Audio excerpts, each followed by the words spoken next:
अच्छा, तो दिन के 9 बज गए थे, अबू बकर मेरे साथ ही सोया हुआ था और ये उठने का नाम ही नहीं ले रहा बिकॉज़ इसकी मम्मा घर पे नहीं थी और मैं इसकी पैकिंग-शैकिंग के सारा सामान लेकर तैयार बैठी हुई थी। कब ये उठे और कब मैं इसे पैक करूँ। देन मुझे लेना था शूज़ और मैं चली गई थी मार्केट, सो बहुत सारे शूज़ देखे और बस फिर सर्विस पे आके मैं स्टक हो गई बिकॉज़ यहाँ पे मुझे बहुत सारे शूज़ पसंद आ गए थे, लेकिन लेना मैंने एक ही था और ये वाले शूज़ पहन-पहन के मैं तो थक गई थी। लेकिन ये शूज़ मैं वैसे ही पहन आई थी। अच्छा, यहाँ बच्चों के इतने सारे शूज़ थे और इतने खूबसूरत थे, देख के दिल कर रहा था कि सब ले लें। और हाँ, ये पिंक वाला, यहाँ पे तो मैं वाक़ई स्टक हो गई थी, बहुत खूबसूरत और प्लेन शूज़ था। और मैं सोच रही थी कि फैमिली में किसका बच्चा है इतना जिसको मैं ये शूज़ गिफ्ट करूँ, खैर कुछ भी याद नहीं आया। एनीवे बहुत सारे शूज़ देखे और बहुत सारी ट्राइयाँ मारी, खैर मेरा साइज़ तो मिलता ही बहुत कम है बिकॉज़ मुझे ज़रा शूज़ का बड़ा साइज़ आता है। मेरी अम्मी जान तो कभी-कभी कहती है कि तुम्हारे तो फैक्ट्री से शूज़ बनवाने चाहिए डायरेक्ट। खैर यहाँ पे मैं ट्राई कर रही थी और ये व्हाइट वाला कुछ मेरे दिल को भा गया था। ये रेड वाला तो बिल्कुल ही बेकार मुझे गाड़ी की तरह लग रहा था, जिस गाड़ी की आगे से चोंच निकली हुई होती है। शूज़ वगैरह लेके हम आ गए थे यहिया के घर और जी आयज़ा तो यहाँ आराम से सो रही थी। इतनी क्यूट लग रही थी, मेरा बहुत दिल कर रहा था कि इसके साथ मैं शरारतें करूँ। खैर ये सो रही थी और मैंने इसे डिस्टर्ब नहीं किया। उठाने की तो कोशिश मैंने की थी, इसके हाथ बहुत ठंडे हो रहे थे, बस ये मैंने इसके ऊपर डाल दिया था ब्लैंकेट ताकि ये कवर हो जाए और इसके हाथ जो है वो गर्म हो जाए। अच्छा, मैं आई हुई थी अहमदपुर और मुझे जाना था बहावलपुर। बहावलपुर में आई थी लोकल, लेकिन बहावलपुर में मुझे एक जगह पे जाना, यहाँ पे मैं इनवाइटेड थी। बस फिर क्या था, बहावलपुर पहुँचते ही मैंने कुछ तैयारी की और बस फिर अपनी ही गाड़ी पे हम चले गए उनके घर जहाँ मैं इनवाइटेड थी। और मेरे साथ मेरी फैमिली भी थी, मेरी सिस्टर और मेरी मम्मा, भाई और मेरे बाबा।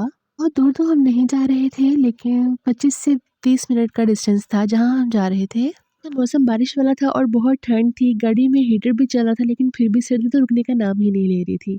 फ़ील ऐसा हो रहा था कि मुझे बुखार हो जाएगा क्योंकि मैं सुबह से निकली हुई थी और अब तक मुसलसल मैं सफ़र में ही थी। बस थोड़ा-सा रेस्ट किया था यहिया के घर, लेकिन फिर मैं सफ़र में आ गई। अच्छा, मैं आपको दिखाती हूँ शूज़ जो कि मैंने आज ही परचेज़ किए थे। ये बहुत खूबसूरत थे, ये गोल्डन और सिल्वर कलर में थे और शाइनी-शाइनी बहुत खूबसूरत लग रहे थे। इसके साथ-साथ मेरी मम्मा तो बहुत ही खूबसूरत लग रही थी बिकॉज़ उन्होंने रेड कलर का ड्रेस पहना हुआ था और रेड ड्रेस बहुत ही प्यारा लग रहा था। बस फिर मैंने कैप्चर की थोड़ी-सी वीडियो। अच्छा, माई कितनी सादा होती है ना, बिल्कुल सिंपल सा, कोई तैयारी-श्यारी नहीं की थी। मैंने सोचा थोड़ी-सी इनको बेस लगा दूँ, लेकिन कहती नहीं-नहीं मुझे कुछ नहीं लगाना। वज़ू करके आई थी और बस फिर दुरूद पढ़ी जा रही थी और हम पे फूँकी जा रही थी। ये इनका प्रेज़ेंट था जो कि मैंने इनको दिया क्योंकि मुझे ये बहुत अच्छी लग रही थी और मुझे इन पे बहुत प्यार आ रहा था। एनीवेज़ हम अपनी लोकेशन से वापस आ गए थे। So this is my today vlog. Don't forget to like, subscribe and comment. Take care. अल्लाह हाफ़िज़। बाय।